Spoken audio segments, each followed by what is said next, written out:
A Singapore company is working to improve artificial intelligence so its software can automatically spot and block videos with undesirable content.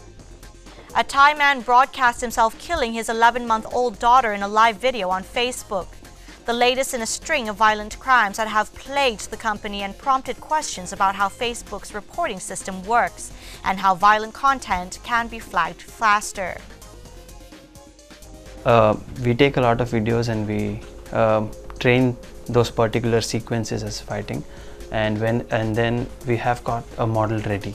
Now when we deploy it on, say for example, a surveillance camera, any action which is close to this particular thing would be classified as fighting, and you can send an alarm back to the control room or control panel. Graymatics, a Singapore company, has been working on a system since 2011, which focuses on deep learning.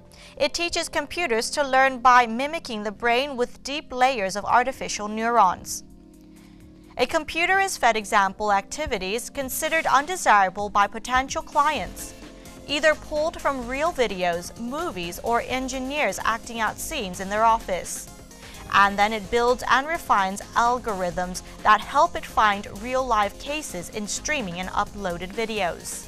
But there are limits, as the software is only as good as the examples it is trained on, says Aphichit Shanbag, the president and CEO of Graymatics, adding that his platform is designed to evolve and learn to be capable to recognize a wider range of situations, including more gruesome ones. The system is finally a learning platform. It will be as good as the data set which is being used for carrying out the training. But the system has really been designed so as to be able to obtain various very subtle patterns from inside the training videos, which no other system in the world that we know of is capable of right now. One of their clients, Chinese social media company U+, has been using Graymatics after being suspended for allowing offensive videos on its platform in 2015. It was able to convince authorities it had the problem solved after hiring the Singapore company. Since then, they have no more run-ins with the regulators. So it will detect there is the person, it will detect there is the baby, it will detect the activities that the person is involved with the baby, it will detect the emotion of the person, it will detect any the screaming sound of the baby, and various other clues that might be there. So if the baby has moved from one place to another place in an anomalous way, that will be part of the data which it will extract. Users' content is run through Graymatics algorithms, which identify undesirable content with up to 95% accuracy, with only a few seconds delay according to Graymatics. Now let's turn to another topic. A research team in Singapore uses sensors and electrodes to make water lock and taste like lemonade. Researchers in Singapore say they have devised a way to use electrodes and sensors to mimic the flavor and color of a beverage. The team working at NUS Keio Cute Center, a joint collaboration between Keio University and the National University of Singapore, chose the sour taste of lemonade as their prototype.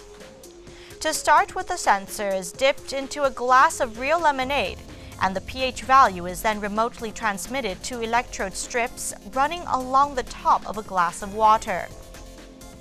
An RGB color sensor captures the color of the drink, with LED lights on the glass replicating the original color. A person then runs their tongue over the strip while taking a sip of the water, recreating the lemonade taste. So we often have these experiences, like we try to drink some beverage in a bar, and we often recall a friend's name or my wife's name or my dad's name, thinking like, oh, if I can send this beverage to my loved one, that will be great, right? And they will love it too, right? I am a lead researcher of the tangible. Later we realized we can even help for the people who wants to cut down their calorie intake, right? Like if I'm craving for a lemonade, but if we can have a virtual lemonade, we can get the same experience but 0 calories. Rana Singh also added that the device will help people who want to lower their calorie intake, as they can experience our particular taste without having to consume the beverage.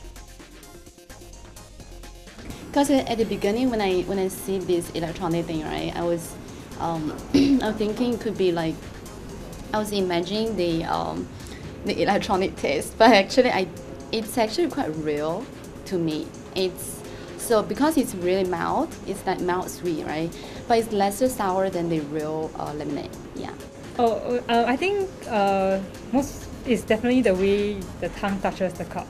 Yeah, because I mean no one would consciously put the tongue onto the electrode and then drink the water. So it has to be something that is very natural, and how you drink straight from the cup. Yeah, that's definitely one area.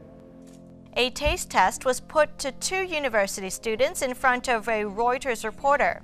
While the idea was welcomed, they said the design of the water tumbler needed some improvement. Rana Singh went on to add that the lemonade experiment is the team's first prototype, and he feels confident people will be drinking and sharing virtual lemonade in the future.